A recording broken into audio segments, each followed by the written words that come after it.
जो normal retail traders होते हैं, हम लोग क्या करते हैं, हमें 1000 पे 2000 का प्रॉफिट अगर हो जाएगा तो हम क्या करेंगे, हम 500 विड्रॉ कर लेंगे या फिर $1000 विड्रॉ कर लेंगे और 1000 से हम ट्रेडिंग करेंगे।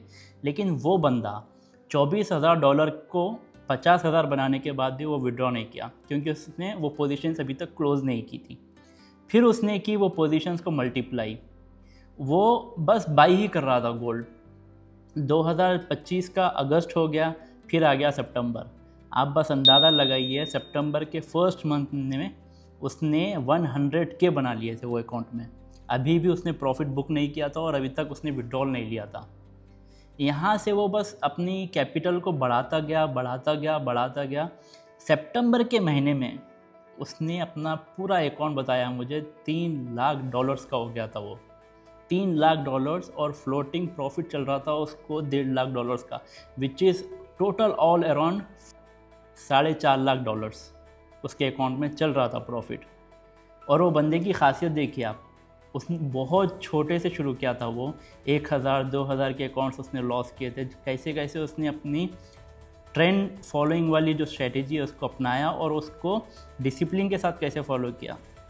और उसका एक डिसीजन जहाँ पे वो सोच रहा था कि मैं अब पूरा फुल टाइम ट्रेडिंग के लिए आ जाऊँ, वहाँ से उसकी लाइफ कैसे चेंज हो गई। 1 से 1.5 महीने में उसने $24,000 को ऑलमोस्ट $4.5 लाख बना दिए थे सितंबर के महीने में।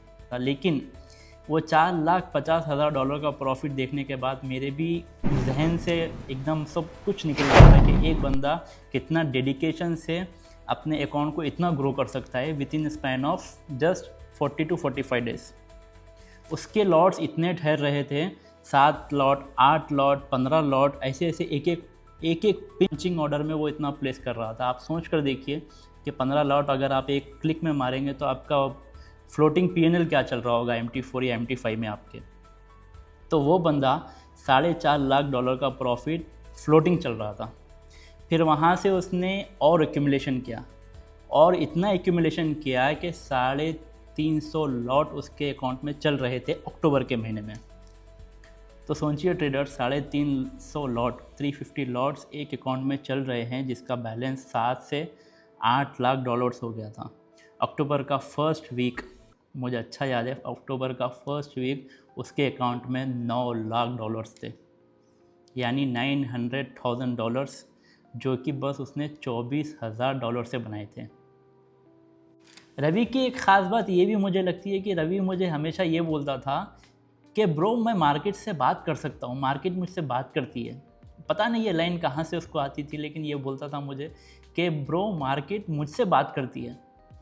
बस आप इमेजिन करिए, आप एक दिन उठते हैं सुबह और आपके अकाउंट में आपको $9 लाख दिख रहे हैं। बस आपकी लाइफ की पॉजिटिविटी क्या होगी और आपका विज़न क्या हो जाएगा जब। यहीं पर रवि को ऐसे कुछ हो गया कि वो अब बिलीव ही नहीं कर रहा था कि मतलब वो इस प्लैनेट पे है। आप समझो कि रवि बहुत एकदम टोटली चेंज हो गया था। रवि अब रवि नहीं था कि रवि के पास पोजीशंस तो थी, $9 लाख तो थे, लेकिन ये सब चल रहा था उसके पास विथ फ्लोटिंग पोजीशंस।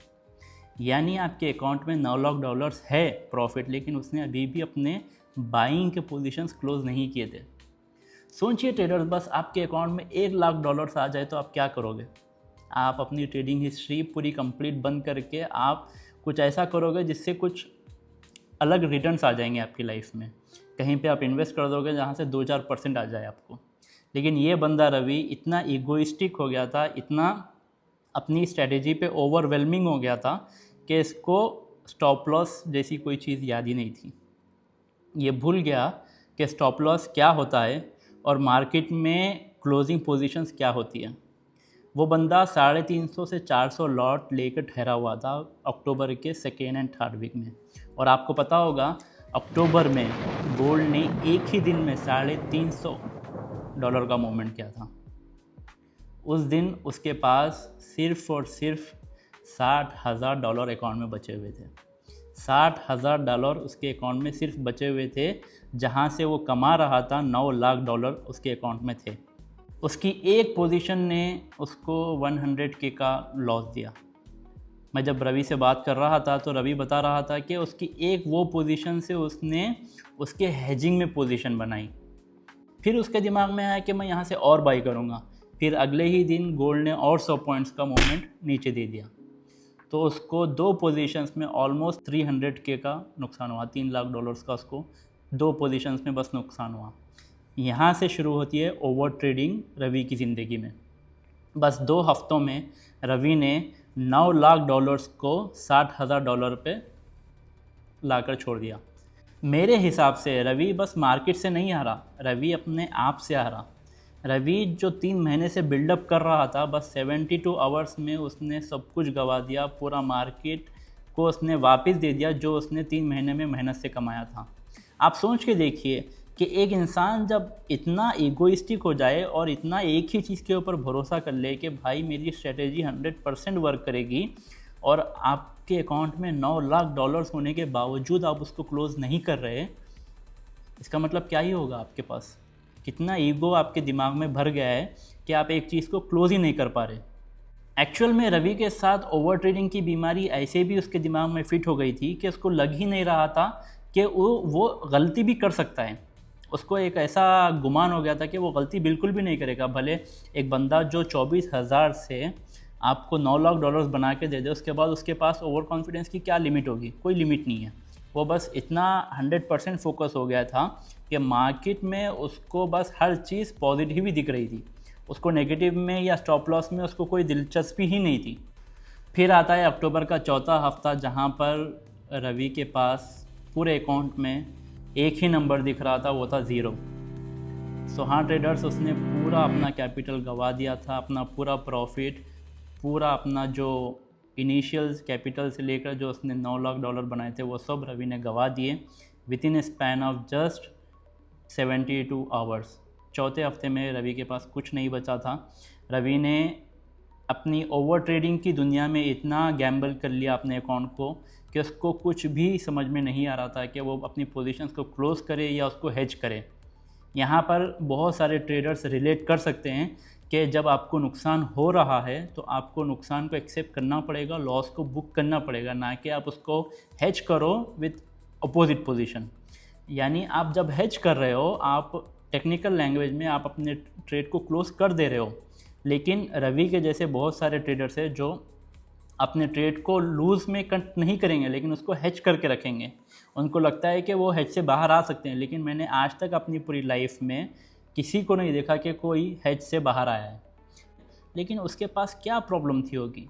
उसके पास बस एक ही प्रॉब्लम थी, वो अपने ओवर कॉन्फिडेंट में इतना ओवरवेल्म हो गया था कि उसको स्टॉप लॉस और टेक प्रॉफिट का कोई ज्ञान ही नहीं हुआ। उसके पास कोई भी सेल्फ कंट्रोल नहीं था। तो आप सोचिए कि एक ट्रेडिंग की दुनिया में सेल्फ कंट्रोल, डिसिप्लिन और प्रॉफिट टेकिंग कितनी अहम चीज़ है मार्केट में। अब मैं जब रवि से बात करता हूँ तो रवि बताता है मुझे कि अब वो ट्रेडिंग के लिए बहुत सेट ऑफ रूल्स बना लिया है वापस से, कि जहाँ पर उसको 3 से 4% का अगर प्रॉफिट होगा तो वो प्रॉफिट बुक कर लेगा, और 1 से 2% का अगर उसको नुकसान होगा तो वो नुकसान बुक कर लेगा। यहाँ पे ये रियलिस्टिक चीज़ ये है कि ट्रेडर्स, कभी भी आप अपने आप को ओवर ट्रेडिंग की दुनिया में पाओ तो अपने आप से एक ही क्वेश्चन करके देखो, आप क्या ये मैं कर रहा हूँ ये मेरे रूल्स के साथ है या रूल्स के अगेंस्ट है? ये बस आप अपने आप से पूछिए। और ओवर ट्रेडिंग को जितना हो सके ट्रेडर्स कम करने की कोशिश कीजिए, क्योंकि ओवर ट्रेडिंग यानी एडिक्शन। अगर ये वीडियो आपको कुछ इन्फॉर्मेशन दे रही है तो आप इस वीडियो को लाइक करिए और हमारे साथ बने रहिए, क्योंकि हम यहाँ पर रियल ट्रेडर्स